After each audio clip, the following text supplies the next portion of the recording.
स्वागत है आपका। मैं हूं सौरभ शर्मा। सीताराम कहिए, प्रधानमंत्री बनिए, यही फॉर्मूला लॉन्च हुआ है और लगातार 2 दिन से हो रहा है। यह फॉर्मूला स्पेसिफिकली 2 राज्यों के लिए बनाया गया है। UP plus Bihar 80 seat plus 40 seat, कुल 120 सीटों का इक्वेशन है। बीजेपी नेता सीताराम फॉर्मूले पर पहली बार बोले तो नोटिस नहीं हुआ, दूसरी बार बोले तो विरोधियों को बुरा लगा। उन्होंने रिएक्ट किया और फट से इस जाल में फंस गए। टारगेट भी ऐसा वैसा नहीं है, 120 में 120 सीट जीतने का दावा है। इस फॉर्मूले की रिहर्सल हर दिन क्यों हो रही है, कैसे इसे शुरू किया गया? हिंदू बेल्ट में विरोधी अब सीट बेल्ट लगा लें, क्योंकि मोदी की पार्टी के मन मुताबिक माहौल मिलने वाला है। उत्तर प्रदेश प्रभु श्री राम का प्रदेश। यहां लोकसभा की 80 सीटें हैं। क्या राम राम बोलने से 80 सीटें मिल जाएंगी? बिहार माता जानकी का प्रदेश। यहां लोकसभा की 40 सीटें हैं। क्या माता सीता का नाम लेकर बीजेपी 40 सीटें जीत लेगी? यूपी और बिहार, इन 2 राज्यों को मिलाकर लोकसभा की 120 सीटें होती हैं। क्या माता सीता और भगवान राम बीजेपी को 120 सीटें दिला देंगे? यह फॉर्मूला आया कहां से? पिछले 48 घंटे से यह फॉर्मूला केशव मौर्य घुमा रहे हैं। बिहार में 40, उत्तर प्रदेश में 80। एक बार हम सीताराम बोलेंगे तो 40 और 80 मिलाकर के 120 हो जाता है। उत्तर प्रदेश के अयोध्या में भगवान श्री राम का भव्य मंदिर बन रहा है। बीजेपी कहती है मंदिर बनाने का पुण्य मोदी और योगी के खाते में जुड़ रहा है। बिहार के सीतामढ़ी में माता सीता का जन्म हुआ और वहां माता जानकी का मंदिर बन रहा है। माता सीता का मंदिर बनवाने के पीछे भी मोदी है। यूपी और बिहार हिंदू वोट का सबसे उपजाऊ मैदान है। सवाल है कि बीजेपी को सीताराम के नाम में ऐसा कौन सा फॉर्मूला मिल गया है कि 120 सीटें उसे बिल्कुल अपनी जेब में दिख रही हैं। यूपी की 80 लोकसभा सीटों में से बीजेपी के पास अभी 64 है। 2 सीटों पर उसके सहयोगी अपना दल का सांसद है। इस तरह 80 में नरेंद्र मोदी का कुल स्कोर 66 तक जाता है। बिहार की 40 लोकसभा सीटों में से बीजेपी के पास अभी 17 सीटें हैं। 6 पर उसकी सहयोगी पार्टी एलजेपी का सांसद है। इस तरह 40 में नरेंद्र मोदी का कुल स्कोर 23 तक जाता है। यूपी और बिहार, इन दोनों राज्यों को मिला दें, 120 सीटों पर मोदी का स्कोर 89 है। 2019 में यह स्कोर 105 का था, क्योंकि तब नीतीश कुमार की पार्टी के 16 सांसद भी मोदी के नाम पर जीते थे। यानी 19 की लहर में मोदी 120 में से 120 सीटें नहीं जीत पाए थे। तो 24 में ऐसा क्या होने जा रहा है कि बीजेपी 120 की 120 सीटें जीत ले? बिहार में 40, उत्तर प्रदेश में 80। एक बार हम सीताराम बोलेंगे तो 40 और 80 मिलाकर के 120 हो जाता है। केशव मौर्य कोई छोटे नेता नहीं है। वो 6.25 साल से देश के सबसे बड़े सूबे के डिप्टी सीएम हैं। यूपी बीजेपी में केशव मौर्य ओबीसी फेस हैं। केशव मौर्य जय श्री राम तो हमेशा बोलते रहे हैं, इस बार वो सीताराम कह रहे हैं। विश्वास जानकीनाथ का है, तैयारी चुनाव जीतने की है।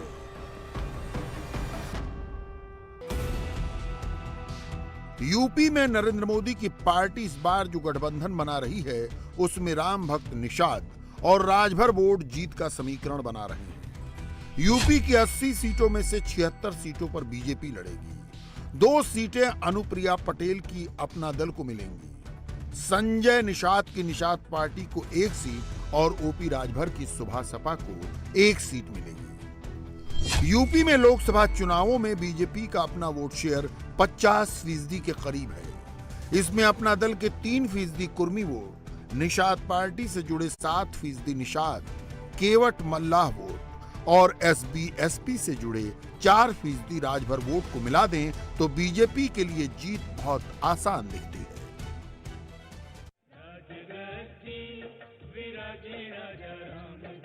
केशव मौर्य ने 120 सीटों का फार्मूला दिया तो अखिलेश यादव भी राम राम कहने लगे और उनके चाचा शिवपाल यादव ने भी सियाराम का नाम जपना शुरू कर दिया। राम कथा पर बनी फिल्म आदिपुरुष के कुछ डायलॉग्स पर विवाद हुआ तो अखिलेश ने सेंसर बोर्ड को धृतराष्ट्र बता दिया। आस्था से खिलवाड़ के लिए अखिलेश यादव ने सीधे सीधे मोदी सरकार की तरफ उंगली उठा दी। शिवपाल सिंह यादव ने तो कैमरे पर आकर बयान दिया। रोक लगा देना, बिल्कुल रोक लगा देना। अगर इस तरीके जो हमारे हालात हैं,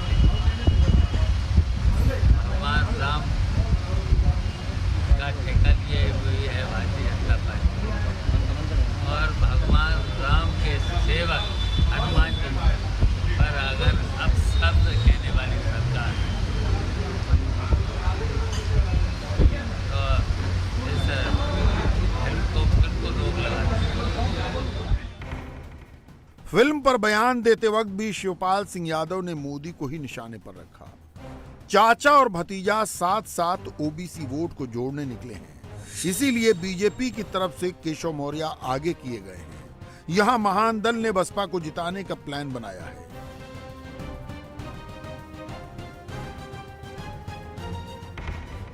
बिहार में आया राम गया राम बहुत चला।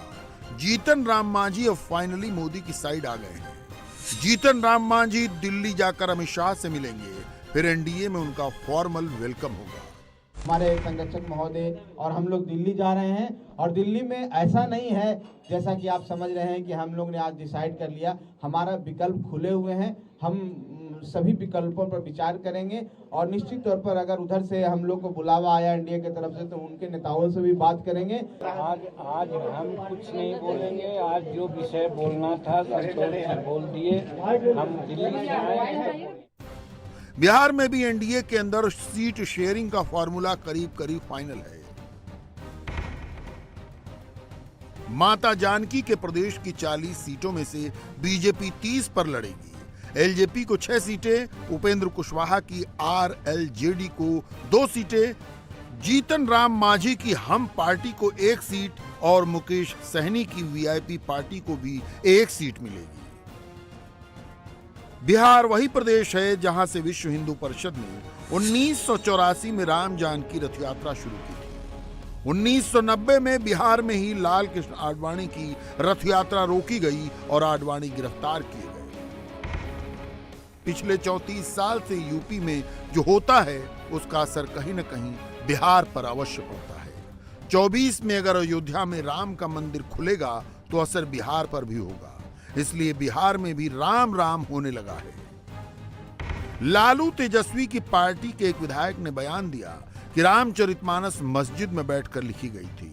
इससे पहले आरजेडी के शिक्षा मंत्री बोल चुके हैं कि तुलसीदास की रामचरितमानस की कुछ चौपाइयों को हटा देना चाहिए क्योंकि उसमें दलित और पिछड़ी जातियों का अपमान किया गया है।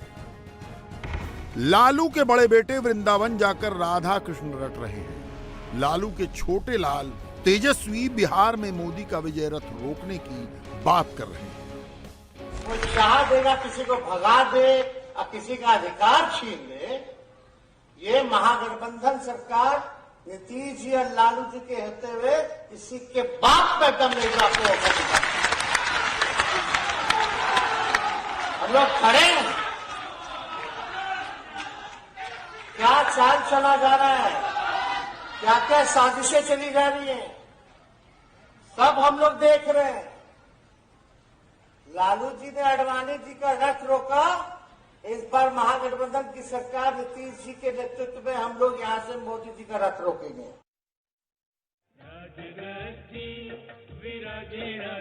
पक्ष हो विपक्ष हो सभी राम के भरोसे हैं। एक फिल्म ने श्री राम और माता जानकी के बारे में अलग तरह की चर्चा शुरू करा दी। सीबीएफसी ने इस पे जो निर्णय करना है वो किया है। Central board of film certification ने, उनका एक काम है। और जो फिल्म के निर्माता निर्देशक हैं और जो लेखक भी हैं, उन लोगों ने जो डायलॉग बदलने की बात है वो भी कही है। किसी की भी भावनाओं को आहत करने का अधिकार किसी को नहीं। राम कथा को अलग तरीके से दिखाने का प्रयोग उल्टा पड़ा। अब संशोधन होगा, भूल सुधार होगा। सवाल यह है कि क्या श्री राम को किसी एक छवि में बांधा जा सकता है? अपनी शक्ति पहचानो बजरंग। सिया राम मैं सब जग जानी, करऊं प्रणाम जोर जुग पानी। राम सबके हैं और सबके राम एक जैसे नहीं हैं। संविधान के पृष्ठों पर श्री राम की जो तस्वीर है, उसमें राम और भाई लखन माता जानकी के साथ वनवास काट रहे हैं। संविधान के भाग 3 में जहां नागरिकों के मूल अधिकार दर्ज हैं, उसके शीर्षक के पास श्री राम की तस्वीर है। राम के हाथों में धनुष है और लक्ष्मण के हाथों में खड्ग। राजा राम वनवासी हैं तो भी सबको अभय देने वाले हैं। राजा रवि वर्मा के राम सौम्य हैं, वन में वो वनवासी हैं और क्रुद्ध होने पर अग्निबाण से समुद्र को सुखा देने वाले महाप्रतापी रामचंद्र हैं। राजा रवि वर्मा के राम जब राज दरबार में बैठते हैं तो न्याय प्रिय राजा हैं। अयोध्या के राम राजा हैं, लेकिन जन्मस्थान मंदिर में तो रामलला ही विराजेंगे।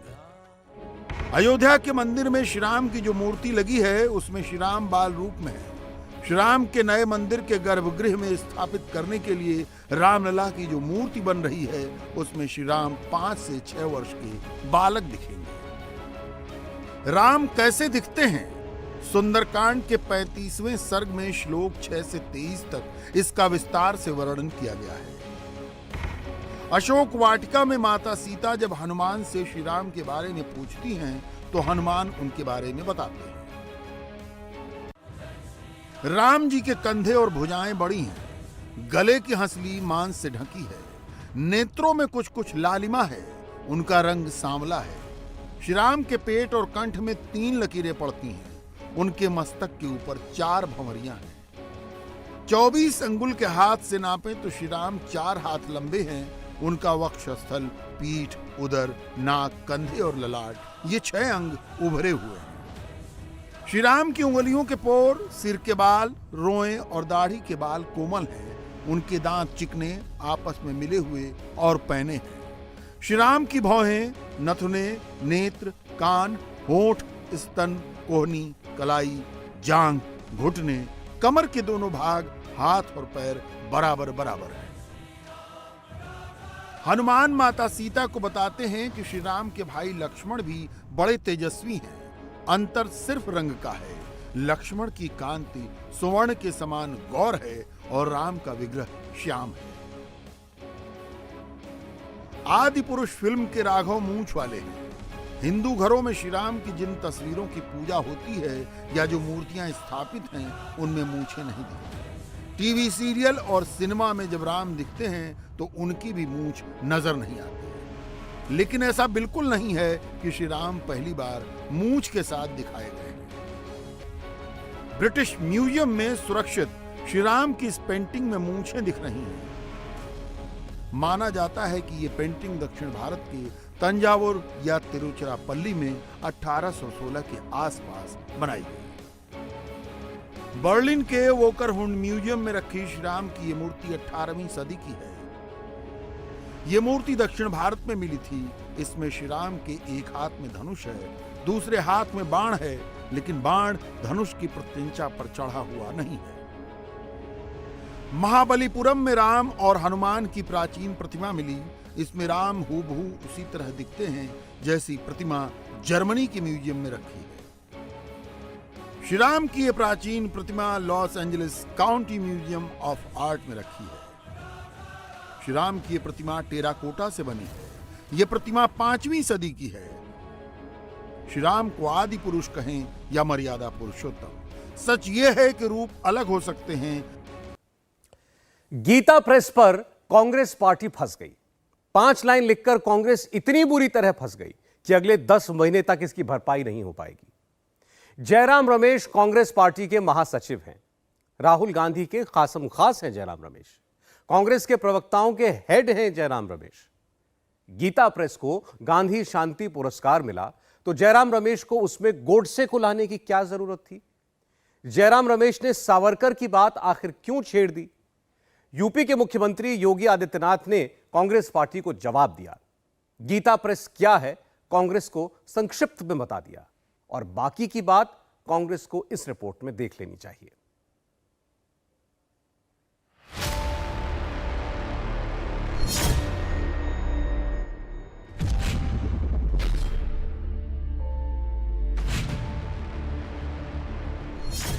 गीता प्रेस को गांधी शांति पुरस्कार, भड़क गए कांग्रेस के नेता जयराम रमेश। गीता प्रेस की तुलना जयराम रमेश ने गोडसे और सावरकर से कर दी। सवाल यह है कि आखिर गीता प्रेस क्या है, वहां क्या छपता है? गीता प्रेस में कुछ ऐसा छपता है जिसकी वजह से जयराम रमेश आग बबूला हैं। यह गीता प्रेस की बिल्डिंग है जो यूपी के गोरखपुर में है। अपने घरों में आप जो रामचरितमानस का महाकाव्य पढ़ते हैं वो इसी गीता प्रेस में छपता है।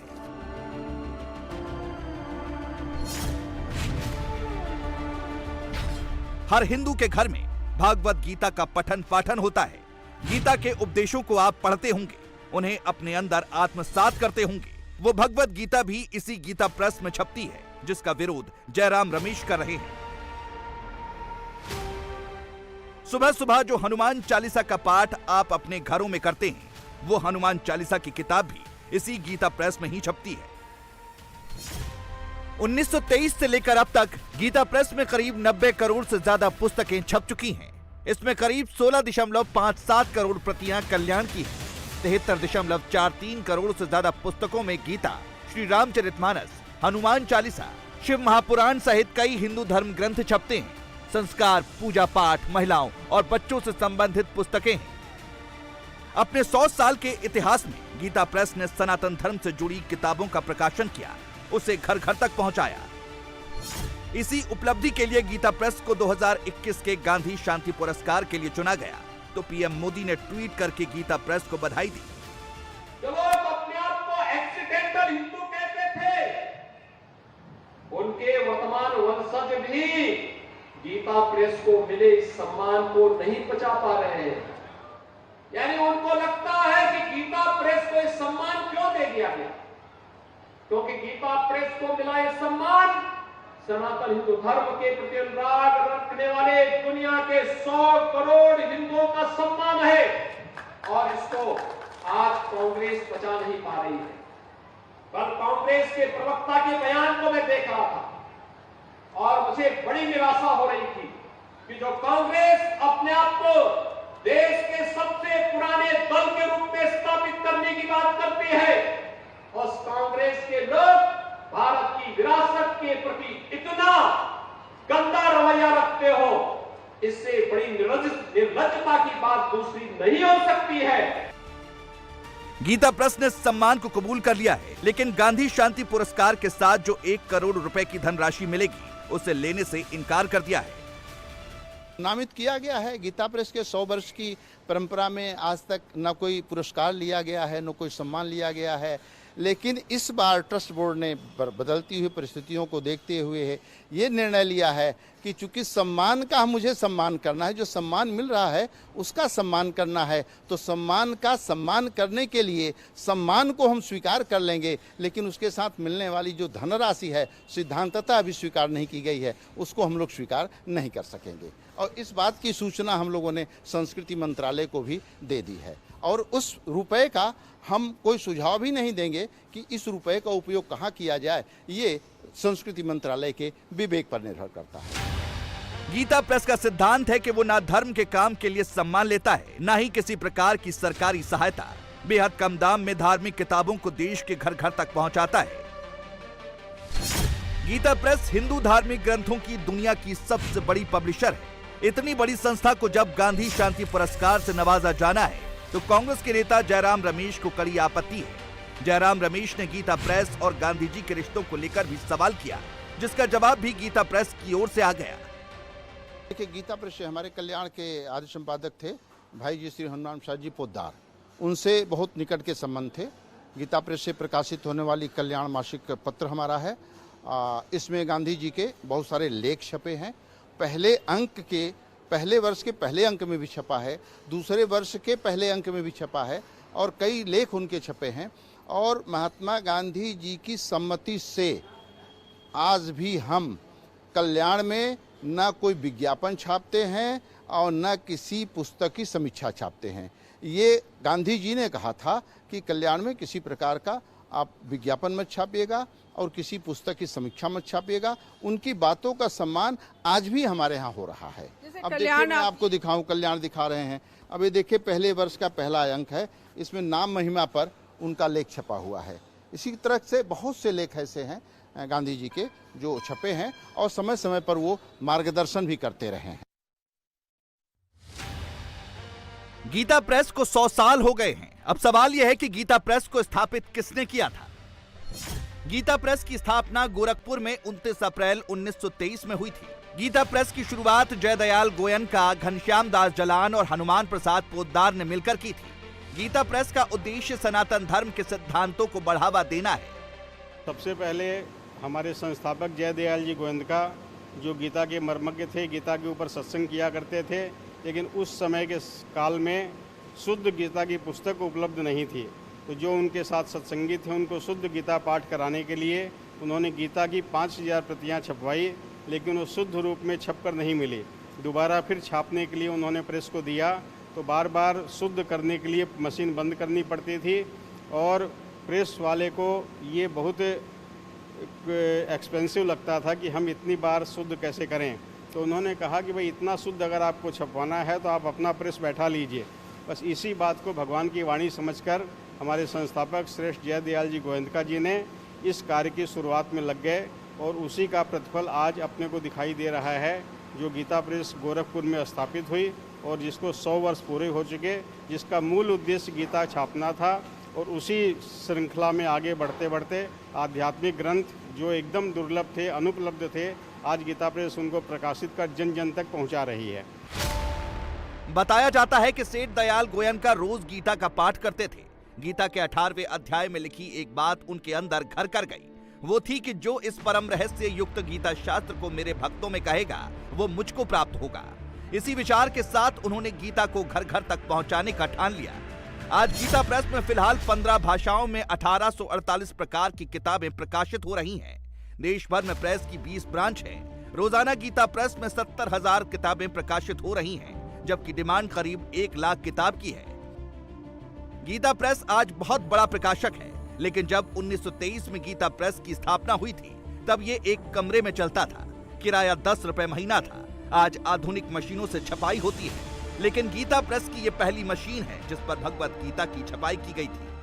गोरखपुर के इस गीता प्रेस में 100 साल पहले छपाई शुरू हुई थी और ये पहली मशीन है जो यहाँ पर जो गैलरी बनाई गई उसमें रखी गई है। गीता प्रेस की प्रथम छपाई मशीन ये अमेरिका से आई थी और इसमें यहाँ पे छपाई शुरू हुई। अब आज के टाइम पे तो बहुत मॉडर्न टेक्नोलॉजी यहाँ इस्तेमाल हो रही है।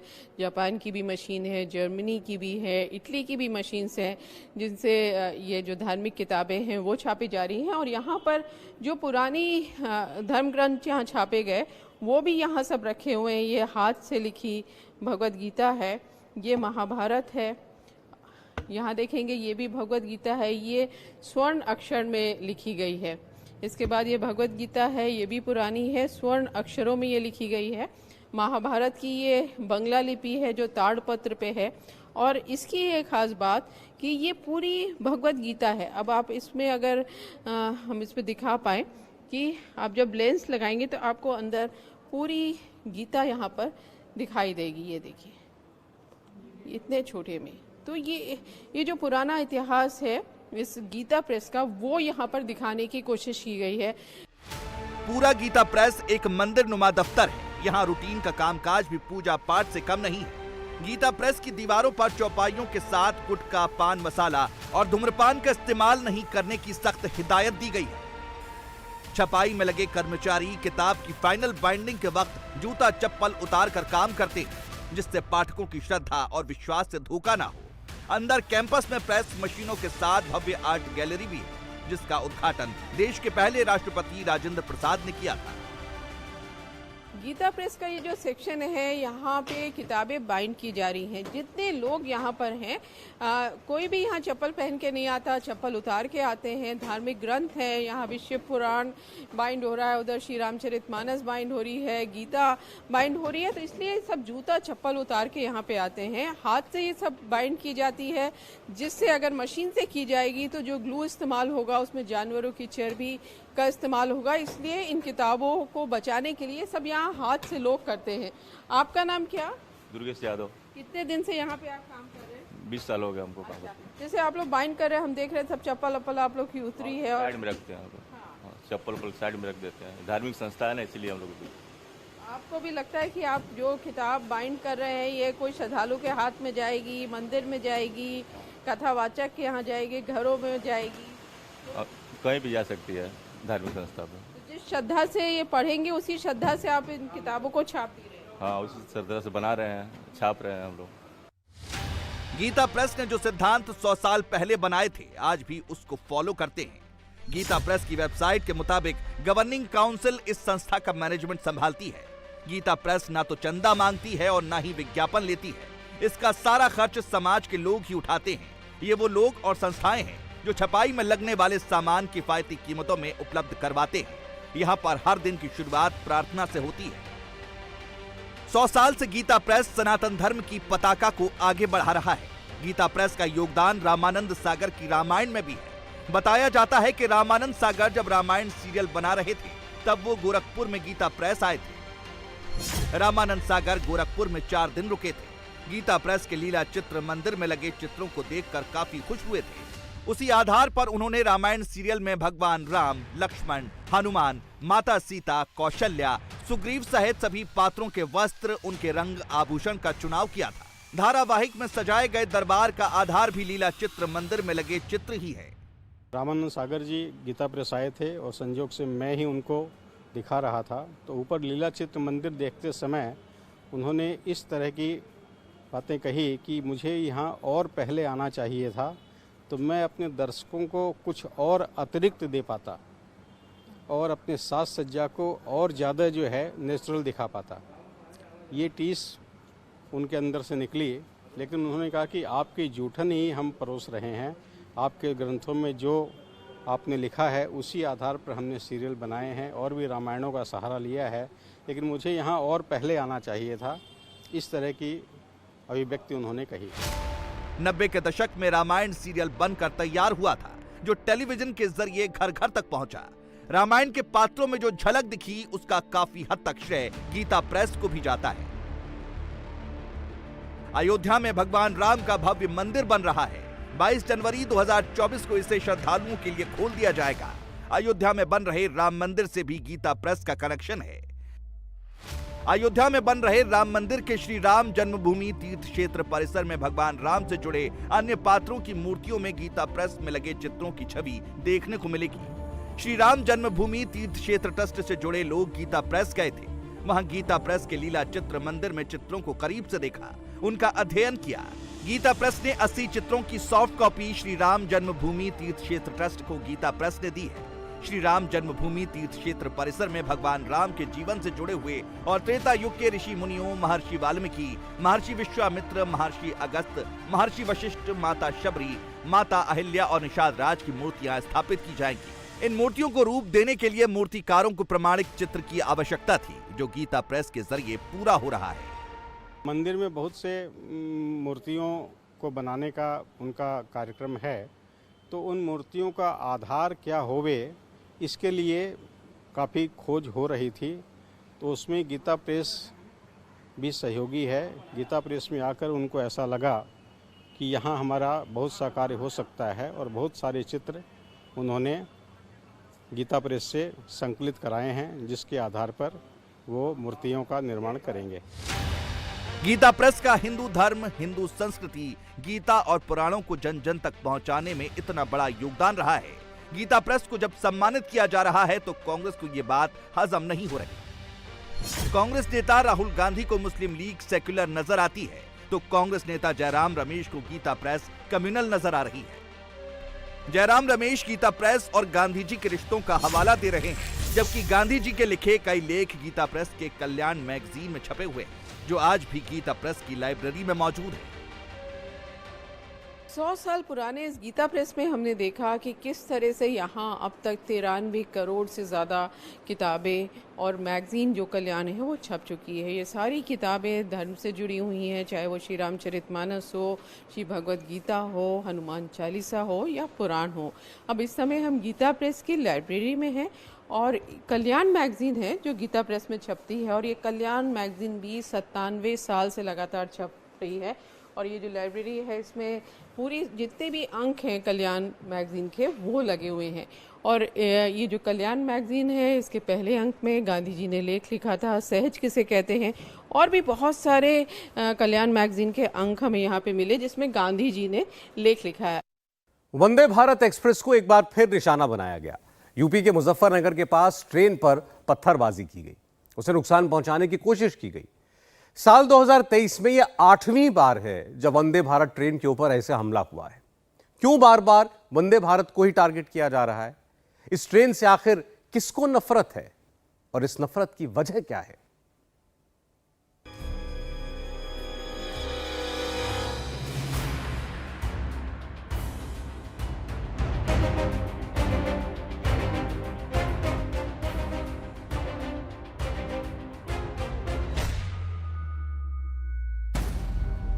वंदे भारत एक्सप्रेस पर हमला।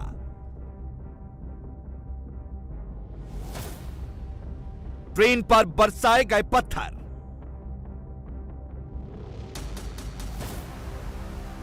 सीसीटीवी में कैद हुए पत्थरबाज।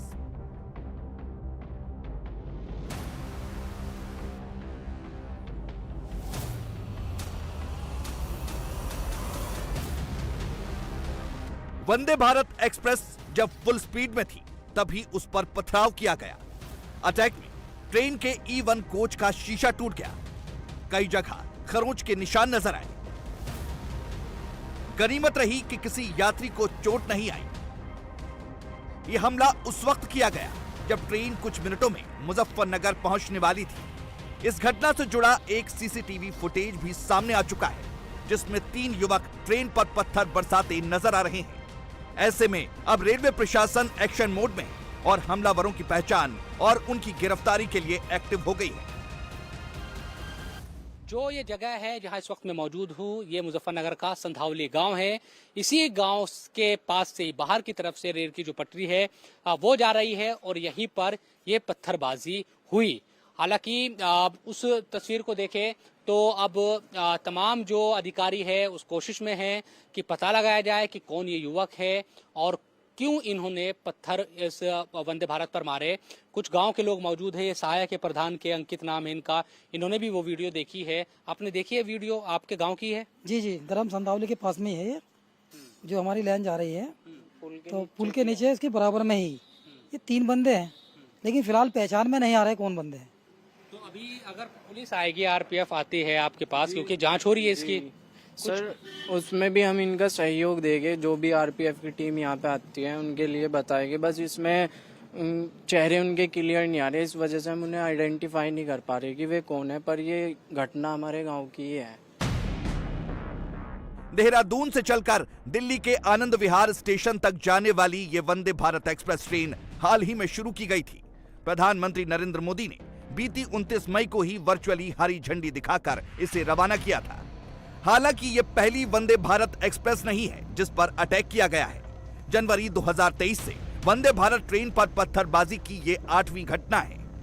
पहली बार जनवरी में विशाखापट्टनम में ट्रेन पर अटैक किया गया जब ट्रेन रखरखाव के लिए खड़ी थी। जनवरी में ही दार्जिलिंग में वंदे भारत को निशाना बनाया गया और इसी महीने मालदा में भी खड़ी वंदे भारत ट्रेन पर पत्थर फेंके गए। फिर मार्च में मुर्शिदाबाद से सटे फरक्का में पत्थरबाजी की घटना हुई और अप्रैल में एक बार फिर विशाखापट्टनम में अटैक हुआ। मई में 2 बार केरल में वंदे भारत पर पत्थर बरसाए गए।